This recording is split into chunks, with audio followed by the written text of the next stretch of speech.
एक बहुत ही भोला भाला सा आलसी लड़का था। वो कोई काम नहीं करना चाहता था, बस खाना खाता, घूमता और सोते रहता था।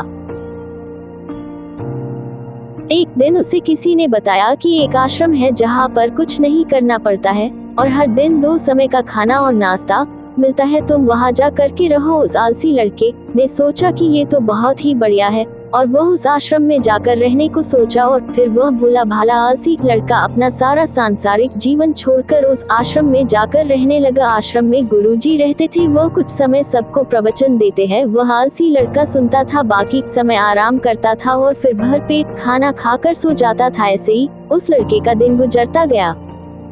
एक दिन उस आश्रम में कुछ भी नहीं बना, नाश्ते के समय नाश्ता नहीं मिला। उसने सोचा नाश्ता नहीं मिला, भोजन तो मिलेगा। अब भोजन के समय भी उसे भोजन नहीं मिला। लड़का दौड़ करके गुरुजी के पास गया और उसने पूछा कि आज भोजन क्यों नहीं बना। गुरुजी ने कहा कि बेटा आज एकादशी है और जितने भी आश्रम के सदस्य हैं उनका उपवास है और तुम्हारा भी आज उपवास है, आज भोजन नहीं बनेगा।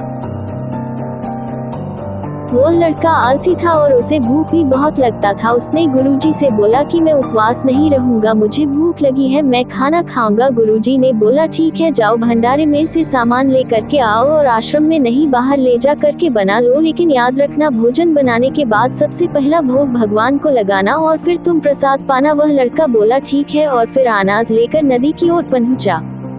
भोजन पकाने लगा, तैयार हुआ। उसके बाद कहने लगा कि भगवान श्री राम आए, पधारिए, भोग लगाइए। अब जब उसे लगा कि भगवान तो आ नहीं रहे हैं तो फिर कहने लगा कि मुझे मालूम है आपको तो अच्छा खाने की आदत है, मैं बना नहीं पाया और मुझे अच्छा भोजन बनाने भी नहीं आता, लेकिन जो भी रूखा सूखा बना है आकर खा लीजिए। भगवान श्री राम उसकी सरलता पर बहुत ही प्रसन्न हुए और उस लड़के को दर्शन दे दिए। उसने देखा कि भगवान श्री राम आए हुए हैं और उनके साथ में माता सीता भी आई हुई है, लेकिन लड़के ने सिर्फ 2 लोगों के लिए ही भोजन बनाया था, एक अपने लिए और दूसरा भगवान के लिए। और अब क्योंकि भगवान के साथ माता सीता भी आई हुई थी तो उसने उस भोजन को माता सीता और भगवान के सामने ग्रहण करने के लिए रख दिया। भगवान श्री राम और माता सीता ने भोजन किया और उसके बाद जब वह जाने लगे तो यह भोला सा आलसी सा लड़का बोला कि प्रभु आप आए, दर्शन दिए, बहुत अच्छा लगा, मुझे खाने को कुछ नहीं मिला, लेकिन कोई बात नहीं, लेकिन आपसे एक विनती है कि अगली बार जब आप आएंगे तो कितने लोग आएंगे ये बता दीजिए ताकि मैं उतने लोगों के लिए भोजन बनाकर रखा रहूं। भगवान श्री राम मन ही मन मुस्कुराए और फिर अंतर ध्यान हो गए। लड़का आश्रम गया, दिन बीतता गया और फिर एकादशी का दिन आया और इस बार उसने 3-4 लोगों के लिए अनाज ले करके खाना बनाने के लिए नदी के किनारे पहुंचा और उसने बड़े प्रसन्नता से भोजन बनाया और इंतजार करने लगा कि प्रभु आइए और भोग लगाइए। इस बार लड़का देखता है कि भगवान श्री राम पूरा राम दरबार ले करके आए हैं, जैसे माता सीता, लक्ष्मण, भरत, हनुमान जी और सभी लोग आए हैं। लड़के ने 3-4 लोगों का भोजन बनाया था और इस बार भी भोजन कम पड़ गया। लड़के ने निराश होकर भोजन को प्रभु के आगे रख दिया। उन्होंने भोजन किया और फिर चले गए और इस बार भी लड़का फिर से भूख रह गया। अब लड़का फिर आश्रम गया, दिन बीतता गया और फिर एकादशी का दिन आया और इस बार गुरु जी से कहने लगा कि गुरु जी मुझे इस बार थोड़ा ज्यादा अनाज चाहिए। गुरुजी सोचने लगे कि यह इतना सारा अनाज का करता क्या है, कहीं इसे बेचता तो नहीं है। फिर उन्होंने कहा कि ठीक है, भूख से परेशान रहता है। लड़के ने कहा कि नहीं गुरुजी, मैं भूख से परेशान नहीं रहता हूँ, प्रभु के साथ बहुत लोग आते हैं, उनको भी तो भोजन करना पड़ता है। गुरुजी को लगा कि लड़का पागल हो गया है, लेकिन गुरुजी ने सोचा कि चलो एक बार चलकर देखते ही कि लड़का इस अनाज का करता क्या है। वह भोला सा लड़का अनाज लेकर के नदी के किनारे पहुंचा और इस बार भोजन बनाया नहीं। उसने सोचा कि प्रभु हर बार ज्यादा लोगों को लेकर के आते हैं, इस बार वह जितने भी आएंगे खुद बना करके भोग लगा लेंगे। और फिर प्रेम से प्रभु को बुलाने लगा। गुरुजी ये सब छुपकर देख रहे थे कि ये भोजन तो बनाया नहीं और प्रभु को बुला रहा है,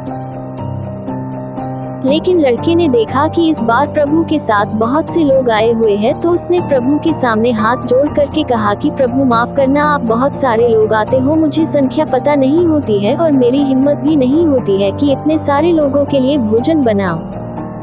आप स्वयं आए, बनाइए, खाइए और भोग लगाइए। प्रभु मुस्कुराते हैं और अपने साथ आए सभी लोगों के साथ मिलकर के भोजन बनाते हैं। गुरुजी ये सब छुप करके देखते हैं और फिर लड़के के पास आकर के कहते हैं कि तुम ये कर क्या रहे हो। लड़का कहता है कि गुरुजी आपको देख नहीं रहा है कि भगवान श्री राम पधार चुके हैं, माँ सीता आई हुई है, हनुमान जी आए हैं और भी सभी लोग आए हुए हैं, भोजन बन रहे हैं। गुरुजी ने बोला कि पागल हो गया है, मुझे तो कोई देख नहीं रहा है। लड़का गुस्सा हो गया और बोला प्रभु आप ये क्या कर रहे हो, एक तो मुझे भूखा रखा है और गुरुजी को दर्शन नहीं दे रहे हो, जो मुझे पागल समझ रहे हैं, कृपा करके गुरुजी को दिख जाओ। भगवान बोले नहीं, मैं इन्हें नहीं दिख सकता। लड़का बोला क्यों नहीं देख सकते, मेरे गुरुजी तो बहुत महान है, बहुत बड़े ज्ञानी और ज्ञाता है। भगवान बोले हाँ ज्ञानी और ज्ञाता होंगे, लेकिन तुम्हारी तरह सरल नहीं है। जो सरलता तुम में है वो तुम्हारे गुरुजी में नहीं है। लड़के ने ये बात गुरुजी से कह दी कि भगवान श्री राम कह रहे हैं कि आप में सरलता नहीं है, आप मेरी तरह सरल नहीं है, इसलिए आपको नहीं दिख सकते। गुरुजी की आंखें नम हो गई और रोने लगे कि और बोले कि बिल्कुल सही कहा, मेरे अंदर तुम्हारे जितना सरलता नहीं है, और फिर माफी मांगने लगे। फिर भगवान ने गुरुजी को भी दर्शन दिए। ये कहानी हमें सिखाती है कि जीवन में सरलता सबसे आवश्यक है, जितने सरल बने रहेंगे उतना जीवन में आगे बढ़ते चले जाएंगे। जब आप सरल होते हैं तो आप खुद भी मुस्कुराते हैं और दूसरों को भी मुस्कुराने की वजह देते हैं।